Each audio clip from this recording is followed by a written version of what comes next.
Selamat datang di Good News, kabar bagus. Di episode kali ini, kalian mungkin akan melihat sedikit perbedaan setup yang biasa aku pakai dengan setup di episode kali ini. Ya, betul sekali. Kali ini aku menggunakan setup yang menurutku lebih ke desktop, kayak orang podcast gitu. Nah, ini akan aku jelaskan kenapa aku memilih setup seperti ini. Tapi sebelumnya kita bumper dulu.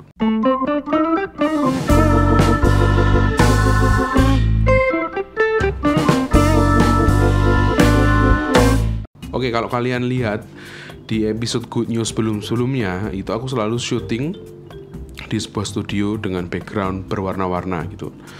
Sebenarnya studio itu adalah studio dari yang punya adalah kantor gitu. Jadi aku kalau malam setelah selesai semua kegiatan di rumah, malam aku selalu perjalanan ke kantor 6-7 kilo untuk syuting tengah malam gitu.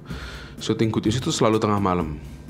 Karena studionya pinggir jalan persis, banyak traffic kendaraan lewat, suara motor, suara mobil gitu. Terus yang kedua adalah selalu terkendala dengan reverb. Selamat datang di Good News, kabar bagus. Hari ini kita akan bahas, karena ruangan itu didesain untuk studio foto, bukan untuk studio yang proper secara akustik gitu. Makanya ini adalah salah satu alasan untuk akhirnya aku memindahkan studio YouTubeku itu ke rumah gitu. Yang kedua adalah alasan karena memang kita tahu selama pandemi ini kita nggak bisa keluar rumah dengan seenaknya gitu. Nah, kerja juga kerja di rumah kan sekarang gitu. Makanya di rumah ini aku harus membuat studio yang nyaman, yang cepet. Aku mau bikin konten apapun itu kalau aku bilang itu on the go gitu. Jadi aku bisa untuk siaran Instagram, untuk workshop virtual. Karena memang banyak kegiatan streaming itu yang kita lakukan selama masa pandemi ini gitu. Nah, di sini aku akan cerita equipment apa yang aku pakai di studio YouTubeku yang kecil banget ini. Ini sebenarnya bukan studio, tapi ini adalah sebuah toko. Tokonya Hunting Pasar Store, yang kolaborasi sama Sub and Film Jogja. Ini kan aku pernah nongolin ini di YouTube di Good News sebelumnya. Kalian bisa cek, ruangannya kecil banget, mungkin 3 kali 2,5 meter gitu. Jadi mungkin hanya sebesar kamar mandi kalian. Tapi di sini aku manfaatin dengan ruangan yang ada ini menjadi sebuah studio. Nah, aku akan bahas equipmentnya satu persatu. Yang aku pakai di sini kamera. Sudah jelas aku pakai kamera Lumix GH5. Karena ruangannya terlalu kecil menurutku, jadi aku butuh lensa yang sedikit lebar. Kita pakai 12 mili Leica 12 mili f1.4 sebagai primary lens untuk A-roll, itu untuk kameranya. Nah, untuk audio, ini aku ada cerita sedikit. Karena minggu-minggu ini selama masa pandemi ini banyak kegiatan streaming gitu yang membuat aku tuh banyak melakukan video call atau untuk conference call gitu. Jadi mau nggak mau aku harus nyaman mendengar suaraku sendiri selain suara lawan bicaraku. Jadi aku membuat setup routing audio yang gimana aku caranya. Kalau aku ngomong aku bisa mendengarkan suaraku sendiri. Maka kalau kalian perhatikan sekarang aku pakai earphone. Nah, ini aku bisa mendengarkan suaraku sendiri. Ups. Oke, untuk mikrofon ini bukan mikrofon kondenser. Jadi ini mikrofon yang sebenarnya setiap hari aku pakai. Aku pasang dulu ya. Nah, ini adalah mikrofon yang setiap hari aku pakai untuk membuat semua konten YouTubeku. Ini adalah Rode Wireless Go. Kenapa ada kabelnya? Ya memang kabel ini adalah kabel bawaan dari si arm microphone ini. Jadi sebenarnya ini adalah microphone wireless, fully wireless.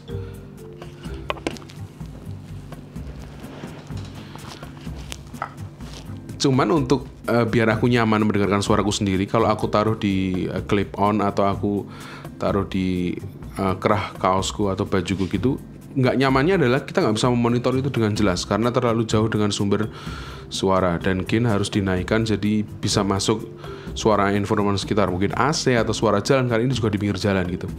Jadi aku memilih menggunakan boom arm microphone ini, sedikit dimodifikasi jadi kita bisa pakai Rode Wireless Go di sini. Terus audio itu aku rekam langsung ke komputer.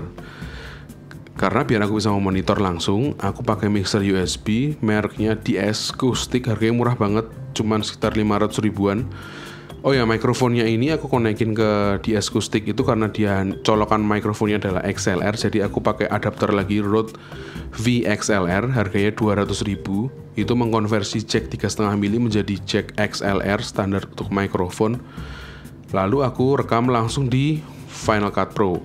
Jadi suara ini terekam langsung di komputer di Final Cut Pro. Kalau video memang aku rekam terpisah karena sebenarnya aku bisa menggunakan alat ini nih. Sebenarnya menggunakan alat ini bisa nih. Ini namanya EasyCap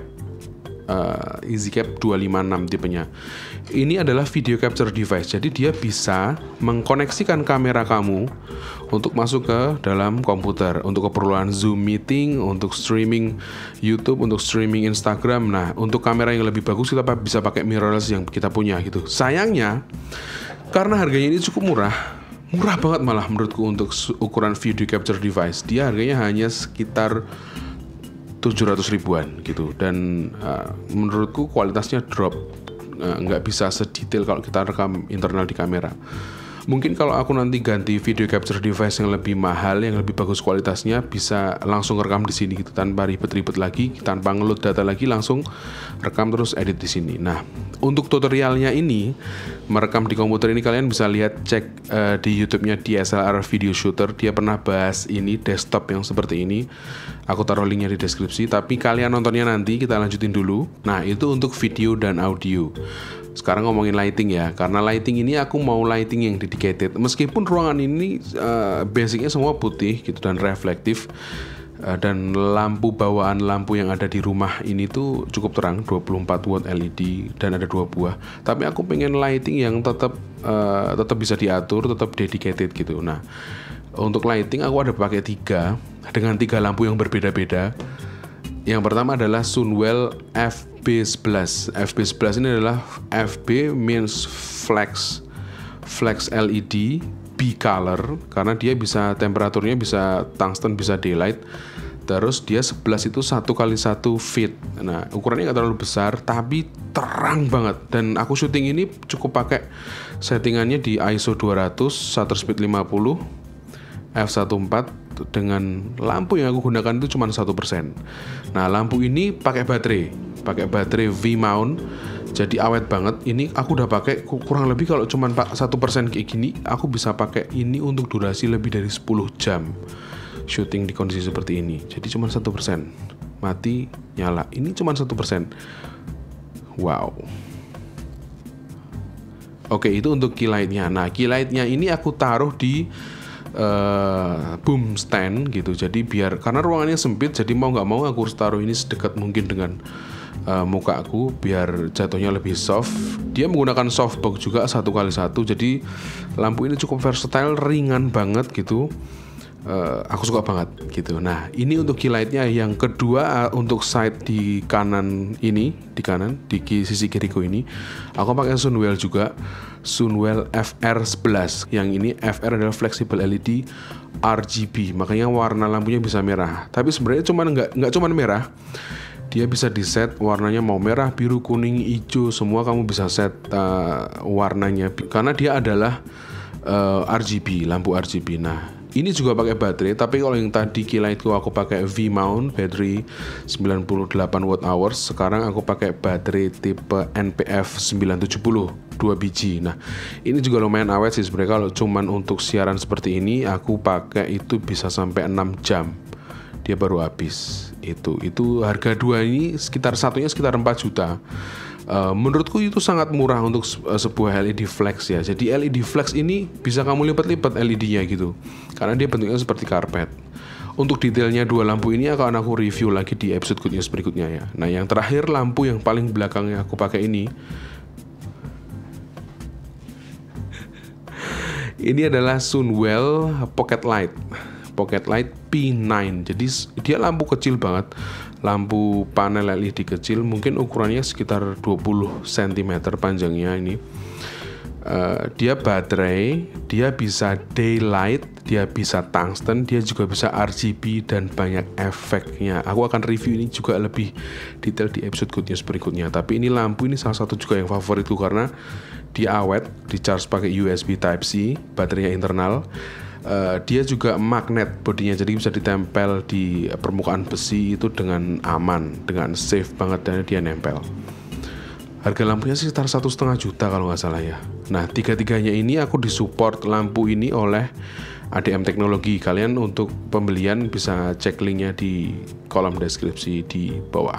Keuntungan setup seperti ini adalah semua yang aku pakai di sini tuh pakai baterai. Jadi dari laptop untuk merekam sound itu ada baterainya, kamera juga pakai baterai, lampu key light pakai baterai, 2 lampu di belakang juga semua pakai baterai. Jadi ketika listrik mati itu nggak ada gangguan sama sekali karena tetap powernya itu dari baterai.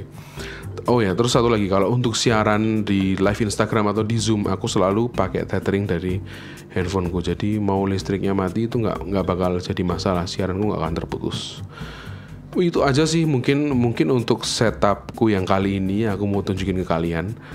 Nah, seperti janjiku tadi di awal, akan ada banyak workshop ke depannya selama masa pandemi ini. Nah, paling deket sih besok Sabtu tanggal 9 Mei 2020 itu aku akan menggelar workshop hasil kolaborasi dari Era Phone Stores dengan Hunting Pasar. Workshop ini adalah workshop video untuk memaksimalkan penggunaan smartphone kamu untuk membuat video. Jadi ada cara mengambil gambar, cara editing, sampai tools-tools apa aja sih yang bisa kita maksimalkan untuk membuat video dengan smartphone. Untuk registrasi, linknya aku taruh di bawah karena tempatnya terbatas. Jadi kalian cepat-cepat booking tempatnya. Dan ini terbuka buat umum dan dimanapun karena workshop kita akan online via Zoom. Keuntungannya adalah kalian bisa dimanapun dan sambil ngapain aja. Workshop ini gratis, bahkan kamu bisa mendapat voucher senilai Rp200.000 dan digital sertifikat yang dijamin tidak menggunakan freepik desainnya. Jadi tunggu apa lagi, kalian bisa segera registrasi untuk ketemu dengan aku di Zoom meeting besok Sabtu jam 8:30 malam. Oke, jangan lupa share, subscribe, dan follow Instagram saya @bagustikus dan Instagram @huntingpasar_id. Sampai ketemu di Good News berikutnya.